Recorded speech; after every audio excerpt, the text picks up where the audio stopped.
విషయాలు 3 చెప్తాను వేణు. నెంబర్ 1 మాట. ఆ చిలక కిలకిల నవ్వేలా ఒక పలుకు చిలుకు. నా గుండెలో ఉన్న కండల్ని పీకి గోకి గోకి గిలిగింతలు పెట్టక జాకి. డాగిలా ఉంటాను నీ కాళ్ళు నాకి నాకి. చంటి పిల్లల్లా ఉంటాను నీ చిటికిని వెళ్ళి చీకి చీకి. అపరా కాకి. మంచి నీళ్ళ 1,00,000 మాటలు చెప్పే కంటే పెట్రోల్ 2 ముక్కలు చెప్తే చాలు, లవ్ అంటుకుంటది. తక్కువ పట్టుకున్నాను కేక్కు. నెంబర్ 2 దృష్టి సారించడం. ఏది దీన్ని ఒకసారి బాగా చూడు. జఫా వెరీ గుడ్. ఇప్పుడు ఎలా ఉంది? కళ్ళు భూచక్రాలు తిప్పేటప్పటికి తల తిరుగుతుందబ్బా. ప్రతి విషయంలో నేను చాలా జాగ్రత్తగా ఉండాలి. నెంబర్ 3 చాలా ముఖ్యమైనది, కారణం. ఎటువంటి కారణాలకు కూడా నువ్వు కారణాన్ని కారణంగా చెప్పకూడదు.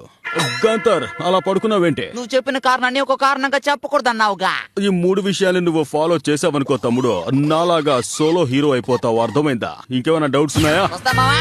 గురుద్రోహి. జాకీ కోసం కొత్త కవిత. నీ అందమైన మొహం జాంపండు లాంటిది, కొరికి కొరికి తినేయచ్చు. దీన్ని డీసెంట్ గా ఇంగ్లీష్ లో షార్ట్ చేస్తే